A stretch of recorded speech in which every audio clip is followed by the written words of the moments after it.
উপস্থিত মুসলিমবৃন্দ, প্রশংসা মাত্রই মহান করুণাময় আল্লাহ তাবারক ওয়া তাআলা নিমিত্তে, যে আল্লাহ এক অদ্বিতীয়, যে আল্লাহর প্রশংসা করে শেষ করতে পারা যায় না, যাবে না, যাচ্ছে না। এক কথাই বলি আলহামদুলিল্লাহ। অতঃপর আমাদের ধর্মের গুরু, কর্মের সিরা, মা আমিনাল লাল মরুর দুলাল, তাজদারে মদিনা জনাবে আহমদে মুজতবা মুহাম্মদে মুস্তফা সাল্লাল্লাহু আলাইহি ওয়াসাল্লামের ওপর দরুদ ও সালাম নাজিল হোক। আল্লাহুম্মা সাল্লি আলাইহি আল্লাহুম্মা বারিক আলাইহি। আজ পবিত্র জুম্মার দিনটিকে সামনে রেখে পবিত্র কোরআন থেকে একটা আয়াত পাঠ করেছি, একটা লম্বা হাদিসের অংশ বিশেষ পাঠ করেছি। আয়াত এবং হাদিস দিয়ে কয়েকটি কথা বলি, আমি আমার বক্তব্য টানবো। আমার তৌফিকি ইল্লা বিল্লাহ। আজকে আমার আলোচ্য বিষয় নবীর ওসিয়ত। ওসিয়ত সম্পর্কে গুটি কয়েক কথা আলোচনা করব। আমরা যেগুলো শুনবো, শোনার পরে পরে আমলে বাস্তবায়ন করবো ইনশাআল্লাহ।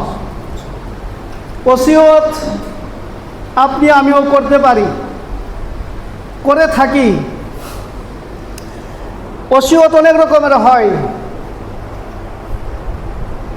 আপনার সন্তান স্কুলে পড়াশোনা করছে,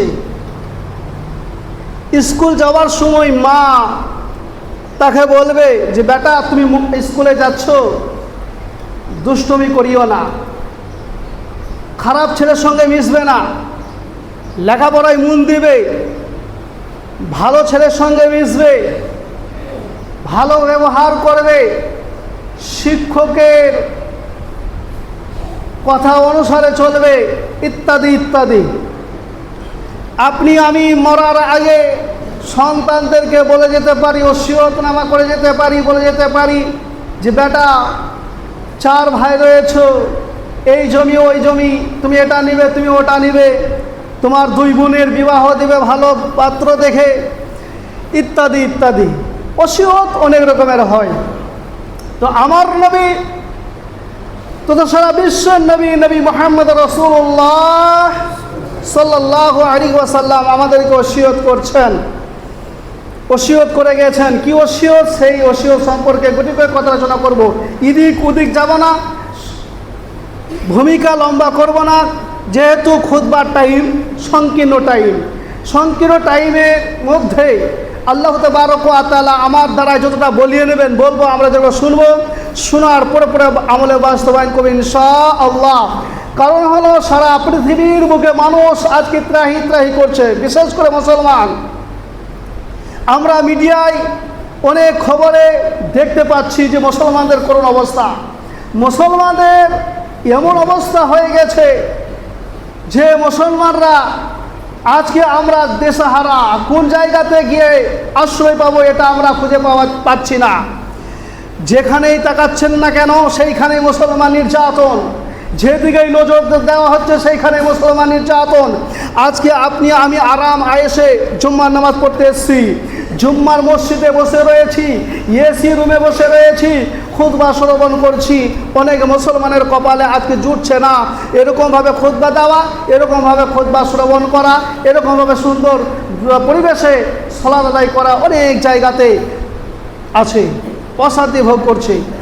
গত কয়েকদিন আগে আপনারা খবর মিডিয়ায় পেয়েছেন, সুরাটে আমাদেরই নিজেদের মধ্যে, নিজেদের আত্মীয়র মধ্যে হচ্ছে কয়েকজনকে আটক করে রেখেছে।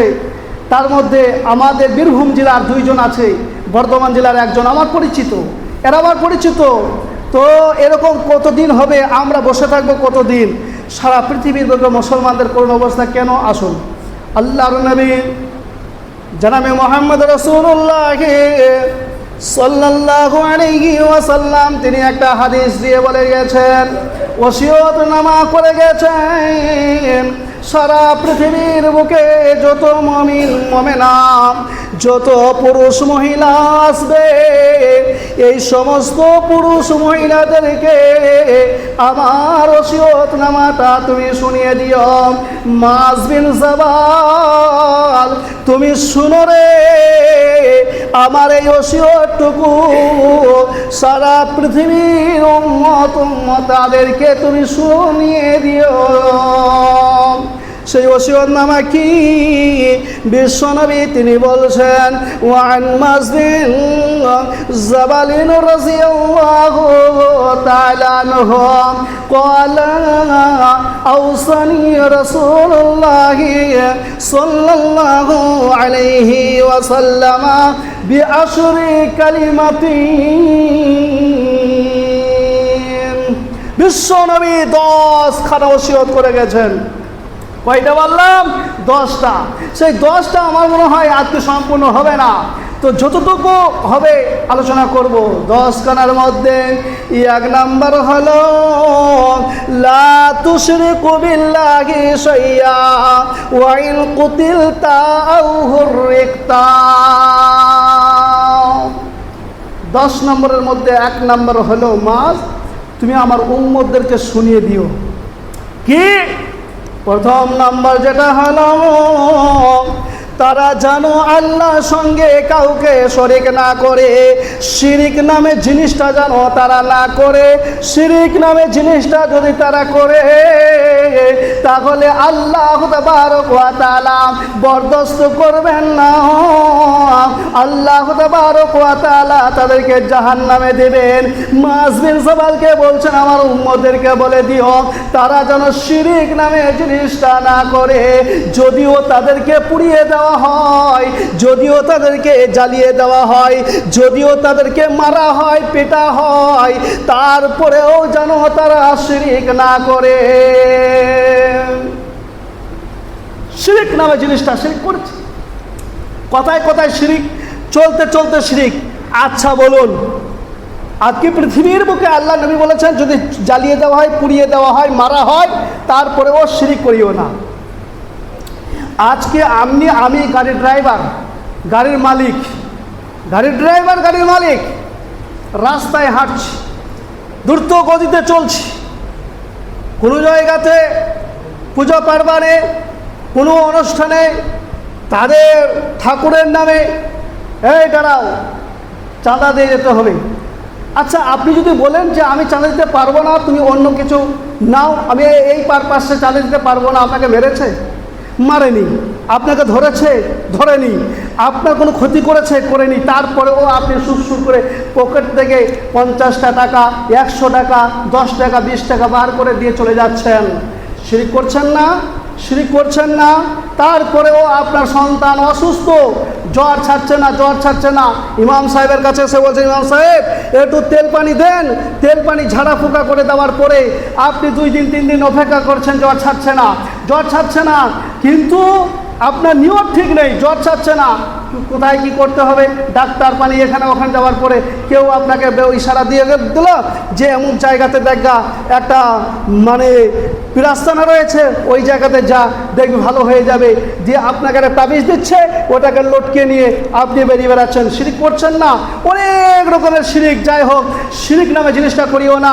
আল্লাহ তাবারক ওয়া তাআলার একজন দূত, একজন একদম বলিষ্ঠ হিকমত সহকারে একদম একটা সুন্দর মানুষ, পরহেজগার ব্যক্তি, তিনি পৃথিবী বুকে এসেছিলেন, তিনার নাম কোরআনে লিপিবদ্ধ আছে, লুকমান হাকিম। আপনারা সকলেই জানেন লুকমান হাকিম বেটাকে ডেকে বলছেন, বেটা শোনো, বেটারে আমার কাছে এসো, আমার নিকটে হও রে বেটা, আমার কাছে এসো নয়নের মণি, তুমি যদি জাহান্নামে পুরো আমি দেখতে পারবো না রে বেটা, রে বেটা তোমাকে যদি জাহান্নামে দেয় আমি তোমার পিতা হয়ে আমি দেখতে পারবো না, অতএব আমার কাছে এসো রে বেটা, লা তুশরিকু বিল্লাহি, রে বেটা তুমি যাই করো না কেন, পৃথিবীর বুকে যা করবে তাই করবে না কেন, ওই শিরিক নামে জিনিসটা করবে না। শিরিক নামে জিনিসটা তুমি কখনোই করবে না। শিরিক করবে না, আল্লাহর সঙ্গে কাউকে অংশীদার স্থাপন করবে না। এই শিরিকটা হলো কি? আল্লাহর কাছে বড় জুলুম, বড় অত্যাচার। এই জন্য তুমি কখনোই শিরিক নামে এই জিনিসটা করবে না, শিরিক করবে না। যাই হোক, তাহলে শিরিক নামে জিনিসটা আমরা করব না, আল্লাহর সঙ্গে অংশীদার স্থাপন করব না, আল্লাহ ব্যতীত অন্য কারো কাছে সাহায্য চাইব না। আজকে আমরা সাহায্য চাইছি, আমরা ভরসা করে রেখেছি, তাই তো 10-20 টাকা দিচ্ছে, 50-1 লাখ টাকা দিচ্ছে, আপনি আমার মা বাপ, আপনি আমার সব কিছু। আপনি যদি না থাকতেন তাহলে আমার এই বাড়িটা হতো না, আপনি যদি না থাকতেন তাহলে এই জিনিসটা হতো না। কিন্তু দেনেওয়ালা আল্লাহ, আল্লাহ দিচ্ছেন, সাহায্য চাইবেন আল্লাহর কাছে, কিন্তু আমরা অন্য সাহারা নিয়ে নিচ্ছি, অন্য কারোর কাছে মাথা নত করে দিচ্ছি, তাকে এমনভাবে নিজে বানিয়ে নিচ্ছি, আমরা আল্লাহ বেঁধে রেখে অন্য কারোর কাছে সাহায্য চেয়ে নিয়েছি, যার কারণে এরকম সাজা, এরকম অত্যাচার আমাদের নামে উপরে নেমে আসছে। যাই হোক, আল্লাহ তাবারক ওয়া তাআলা নবী তিনি বলছেন, মাস তুমি বলে দিও আমার উম্মতদেরকে তারা যেন শরীক না করে। আর কি করে, ওয়ালা তাওয়াক্কালনা ওয়ালিদাইকা ওয়া ইন আমারাকা আন তাখরুজা মিন আহলিকা ওয়া মালিকা।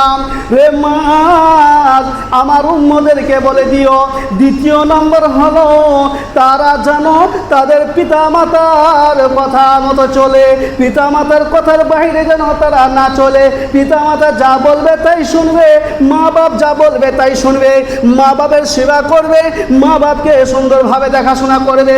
মা বাপ যদি তাদেরকে বলে দেয়, রে বেটা তুই হলি আমার বেটা, আমার সন্তান, তুই এক্ষুনি বাড়ি থেকে বেরিয়ে যা, নিজের সন্তানকে যদি বলে বাড়ি থেকে বেরিয়ে যা, তাহলে বাপকে আপনি আমি বলতে পারবো না যে আব্বা কেন বেরিয়ে যাব, এই শব্দটুকু আব্বাকে বলতে পাবো না।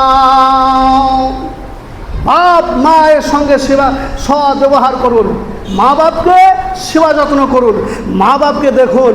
আল্লাহ তাবারক ওয়া তাআলা নবী তিনি বলেছিলেন যে ডাইরেক্ট জান্নাতে যাওয়ার একটা রাস্তা আছে, সেই রাস্তাটা হলো কি, মা বাপের সেবা করা, মা বাপের সেবা করা। মা বাপকে সুন্দরভাবে দেখাশোনা করুন, দেখবেন আপনি জান্নাত পাবেন, অবশ্যই পাবেন। আজকে আমরা মা বাপকে খেতে দিই না। বয়স্ক হয়ে গেছে আব্বা কিংবা মা, মাথার বোঝা হয়ে গেছে, খাবার লাগছে, খেতে লাগছে, সে যাই করুক না কেন, বাড়ি বিল্ডিং করে দিয়েছে, তারপরেও ওই আব্বা আমার কাছে একটা বোঝা, একটা বোঝ, সে একটা আমার কাছে একটা অকৃতজ্ঞ। বাপকে আমরা ঠিকমতো দেখাশোনা করি না। অনেক পিতা দেখবেন রাস্তায় ঘুরে বেড়াচ্ছে, ভিক্ষা চাচ্ছে, আপনার সন্তান নেই, আছে। আপনার সন্তান কি করে, এই মুখ করে তেমুক করে, তো আপনি তাদের কাছে নিতে পারেন না। আর কি বলবো, বাপ সে আমাদেরকে দেখে না, আমাদেরকে খাবার দেয় না, টাকা পয়সা কি করছে না করছে দেখে না। অনেক সন্তান চাকরি করে অথচ বাপকে দেখে না। অতএব আল্লাহর নবী বলেছেন যে তোমরা তোমাদের পিতার সেবা করো। পিতা সর্বপ্রথম আল্লাহ তাবারক ওয়া তাআলা ওয়াকাযা রাব্বুকা আল্লা তা'বুদু ইল্লা ইয়াহু ওয়া বিল ওয়ালিদাইনি ইহসানা। আল্লাহ তাবারক ওয়া তাআলা তিনি বলছেন, শুনে নাও, যদি আমি পৃথিবীর বুকে কারোর কাছে মাথা নত করার যদি আদেশ দিতাম, তাহলে আমার পরে পরে তোমার পিতা মাতার কাছে মাথা নত করার আদেশ দিতাম। কিন্তু শুনে নাও, আমার ইবাদত করবে, আমার কাছে মাথা নত করবে, আমার কাছে চাইবে, যা চাওয়ার আমার কাছে চাইবে, তারপরে কি করবে, তোমার পিতা মাতার সঙ্গে সৎ ব্যবহার করবে।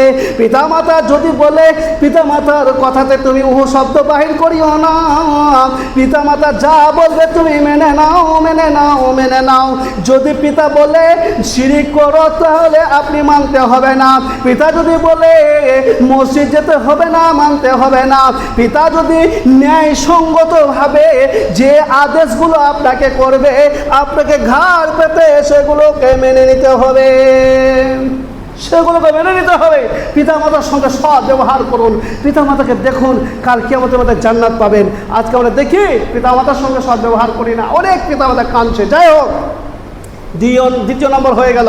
বিস্তারিত আলোচনা করলে অনেক সময় লেগে যাবে, দ্বিতীয় নম্বর হয়ে গেল।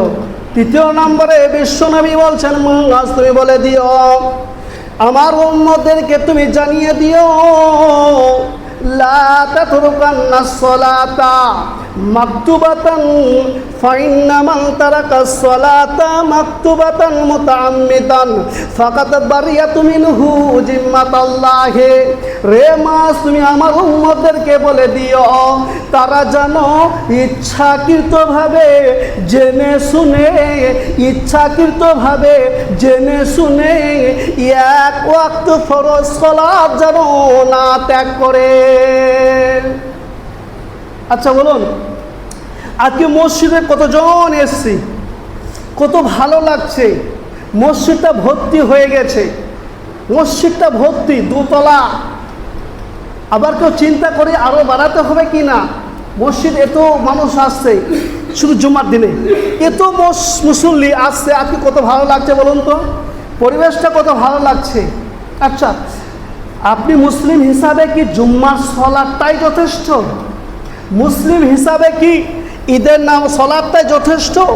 মুসলিম হিসাবে কি কুরবানির ঈদের সলাৎটাই যথেষ্ট? মুসলিম হিসাবে কি জানাজার সলাৎটাই যথেষ্ট, না আরও কিছু আছে? বিশ্বনবী বলে, শুনে নাও, আমার উম্মতদেরকে তুমি বলে দিও তারা যেন সলাৎ ত্যাগ না করে। যদি সলাৎ ত্যাগ করে দেয় ইচ্ছাকৃতভাবে, তাহলে আমার সঙ্গে তাদের কোনো সম্পর্ক থাকবে না, আমার সঙ্গে কোনো সম্পর্ক থাকবে না। তাদেরকে মারছে, পিটছে, তাদেরকে গণহত্যা করছে, আমার কোনো জায়গা থাকবে না, আমার সঙ্গে তাদের কোনো সম্পর্ক থাকবে না। আল্লাহ বান্দা বান্দা আল্লাহর এই সম্পর্কটুকু বিচ্ছেদ হয়ে যাবে, কেটে যাবে। আল্লাহ তাবারক ওয়া তাআলা নবী তিনি বলছেন, শুনে নাও, যদি কেউ সলাৎ ত্যাগ করে, সলাৎ ছেড়ে দেয়, তাহলে সেই ব্যক্তি আর যে চুরি করেছে, একদম চুরি, চোর, আপনি দেখতে পাচ্ছেন এই ছেলেটা চুরি করলো, আপনি ওকে বাঁধলেন খুঁটিতে, এ কি অপরাধ করেছে? চুরি, চোর, চুরি করেছে, খুঁটিতে বেঁধেছেন। এই লোকটা কি? এই লোকটা ব্যভিচার করেছে, এই ব্যভিচারের অপরাধে খুঁটিতে বাঁধা হয়েছে। এই লোকটার অপরাধ কি? এই লোকটার অপরাধ হচ্ছে সলাৎ ত্যাগ করেছে। জোহরের সলাৎ পড়েনি, আসরের সলাৎ পড়েনি, মাগরিব পড়লো না, এশা পড়লো না, ফজর পড়লো না, একদম সলাৎগুলোকে ছেড়ে দিল, বসে বসে বসে বসে ইচ্ছাই করে ছেড়ে দিল। এই তিনজন অপরাধী এখানে বাঁধা রয়েছে। আপনার কাছে বিচার দিলাম, আপনি আমি বলি যে এই তিনজনের মধ্যে সব থেকে বেশি অপরাধী কে? বলুন, কে অপরাধী? এই ব্যক্তিদের মধ্যে সব থেকে বড় অপরাধী হলো সলাৎ ত্যাগকারী, যে সলাৎ ছেড়ে দিল। এদের মধ্যে সব থেকে অপরাধ করলো একটা ব্যভিচার করনেওয়ালা যদি মারা যায়, তওবা করার পরে যদি মারা যায়, আল্লাহ তাবারক ওয়া তাআলা ইচ্ছা করলে তাকে ক্ষমা করে দিয়ে জান্নাত দিতে পারে। একটা লোক চুরি করার পরে যদি অপরাধ বুঝতে পারে, ভুল বোঝার পরে মারা যায়, তাহলে কাল কিয়ামতের মাঠে আল্লাহ তাবারক ওয়া তাআলা তাকে ক্ষমা করে দিয়ে জান্নাত দিতে পারে। কিন্তু একটা বেনামাজি যদি সারা জীবন নামাজ পড়লো না, নামাজ ত্যাগ করে করে করে করে সারা জীবন কাটিয়ে দিল, আর সে ওই অবস্থাতে মারা গেল, কোনো হাদিস পাওয়া যাবে না যে আল্লাহ তাবারক ওয়া তাআলা তাকে জান্নাত দেবে। এমনকি মুমিন ব্যক্তিদের কবরে তাকে কবরস্থ করা যাবে না।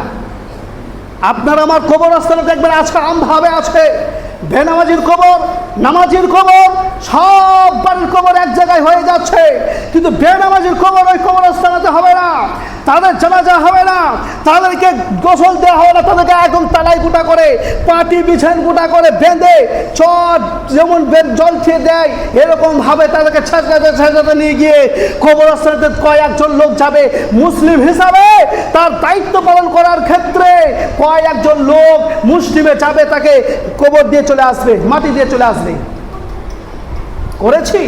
করেছি আপনি আমি বাস্তবায়ন করেছি।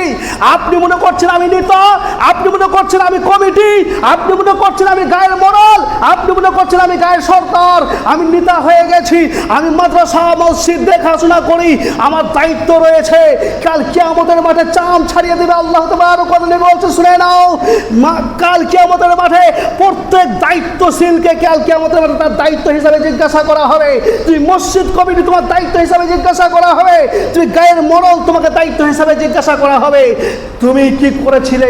গ্রামের যে মুসল্লিরা ঠিকভাবে মসজিদে এসেছিল কিনা তার দেখাশোনা করেছিলে? গ্রামে ভিখারি রয়েছে, ইয়েতিম দুষ্ট যারা রয়েছে তাদেরকে ঠিকভাবে দেখাশোনা করেছিলে কিনা, এটাও কাল কিয়ামতের মাঠে জিজ্ঞাসা করবে। ইমামের বেতন ঠিকভাবে মিটিয়েছিলে কিনা, এটাও জিজ্ঞাসা করা হবে।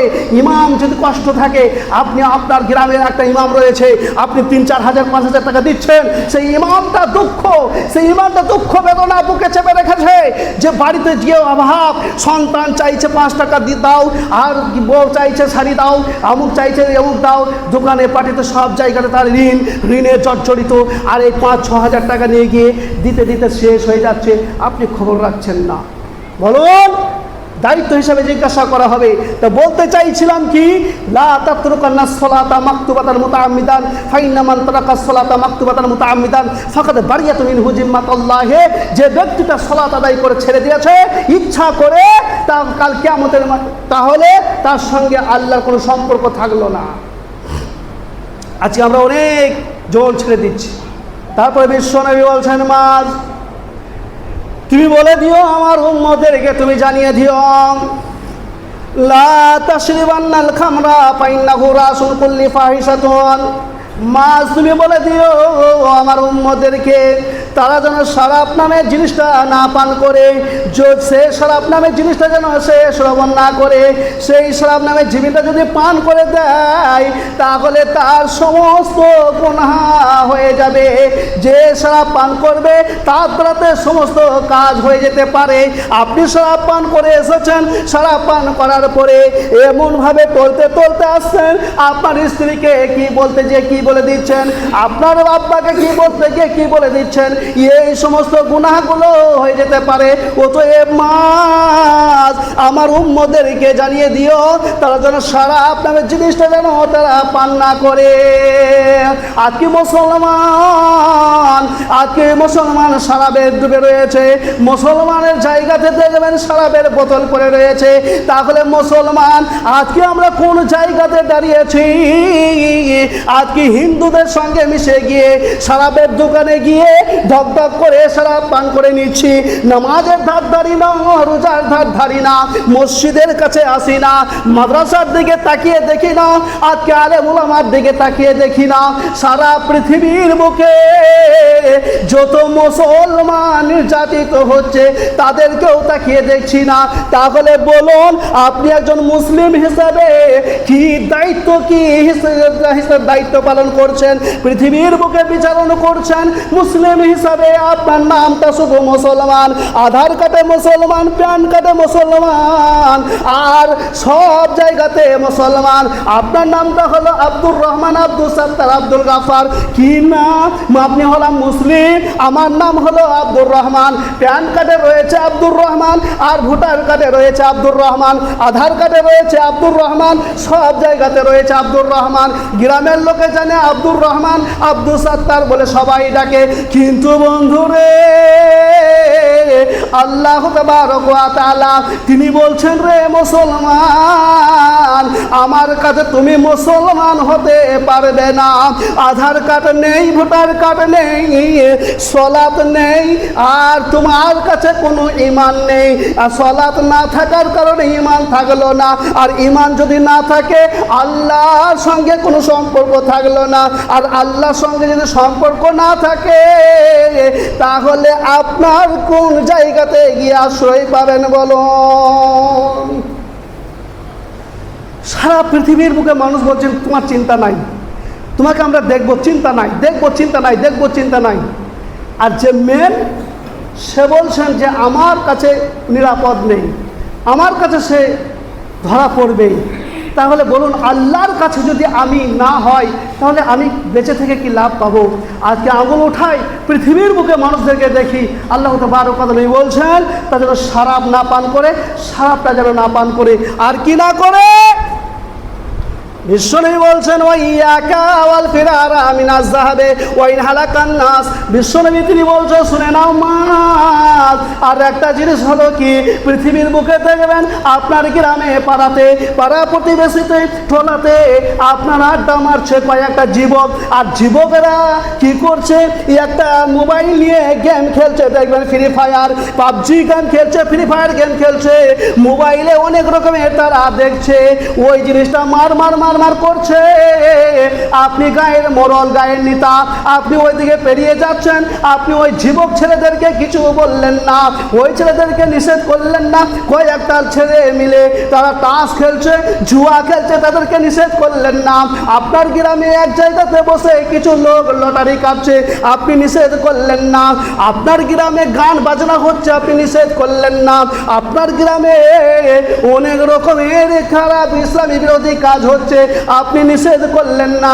বিশ্বনবী বলছে, শুনে নাও, যে এলাকা, যে গ্রামে, যে বস্তিতে এরকম ধরনের ফাহিশা কাজ প্রকাশ্যভাবে চলবে, নোংরা কাজ প্রকাশ্যভাবে চলবে, আর জঘন্য কাজ প্রকাশ্যভাবে চলবে, কেউ বাধা দেবে না, ওই এলাকাকে আমি আল্লাহ ধ্বংস করব, ওই এলাকাকে টিকিয়ে রাখবো না, ওই এলাকাকে আমি আল্লাহ নিস্তেনাবুদ করে ছাড়ব।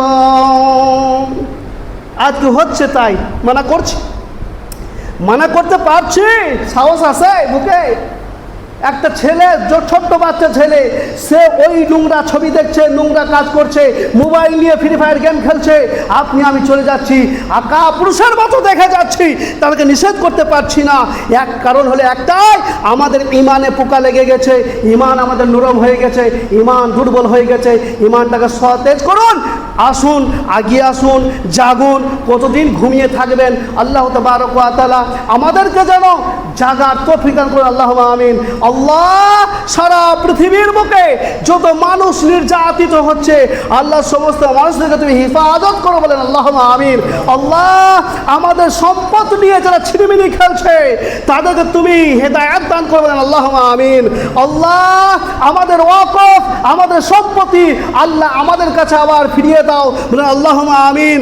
আল্লাহ, আমরা মুসলমান, আমরা হলাম জিহাদের বাচ্চা। আবু বকরের রক্ত আমার গায়ে রয়েছে, উমরের রক্ত আমার গায়ে রয়েছে, উসমানের রক্ত আমার গায়ে রয়েছে।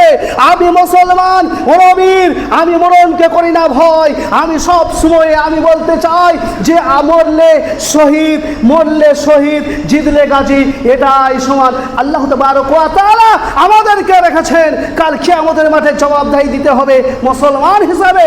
অতএব আমরা আজ থেকে আমাদের ঈমানটাকে পাকাপোক্ত করার লক্ষ্যে আজকে তওবা ইস্তিগফার করি। আল্লাহ, এতদিন যা করেছি, ভুল করেছি, আর অন্যায় ভুল করব না। আজ থেকে 5 ওয়াক্ত সালাত মসজিদে এসে আদায় করব। আল্লাহ, তুই আমাদেরকে তৌফিক দান করবেন, আল্লাহুম্মা আমিন। আল্লাহ, আমাদের সন্তানগুলো মসজিদমুখী করতে পারি, সন্তানগুলো ইসলামী শিক্ষা, ইসলামী আদব, কালচার, লিহাজ, তামাদ্দুন তাদের অন্তরে ব্রেনে ঢেলে দিতে পারি, সেটা আমাদেরকে দান করবেন, আল্লাহুম্মা আমিন। আল্লাহ, আমাদের সন্তানগুলো খারাপ লাইনে চলে যাচ্ছে, সঠিক লাইনে কি করে আসবে সেই দিশা আমাদেরকে দেখিয়ে দেবেন, আল্লাহুম্মা আমিন। আল্লাহ, সারা পৃথিবীর বুকে মানুষদেরকে তুমি সুন্দরভাবে চলাফেরা করার তৌফিক দান করবেন, আল্লাহুম্মা আমিন। আল্লাহ, যারা চলে গেছে দুনিয়া ছেড়ে, কবরে ত্রাহি ত্রাহি করছে, আমার আব্বা, আমার আত্মীয় স্বজন, আমার নানা, আমার দাদু, আমার সন্তান, আমার মা কবরে ত্রাহি ত্রাহি করছে। আল্লাহ, যদি কোনো গুনাহাতে গ্রেপ্তার থাকে, যদি কোনো আযাবে গ্রেপ্তার থাকে, আল্লাহ তুমি আমাদের দোয়া বাদাওলাতে তাদের আযাবকে দূর করে দেবেন, আল্লাহুম্মা আমিন। আল্লাহ, আমরা যারা সহিহ হাদিস এবং কোরআন বুঝতে পারছি না, সহিহ হাদিস এবং কোরআন বুঝার তৌফিক দান করে বলেন, আল্লাহুম্মা আমিন। আউযু বিল্লাহি মিনাশ শাইতানির রাজিম, বিসমিল্লাহির রহমানির রহিম। ইয়া আইয়ুহাল্লাযীনা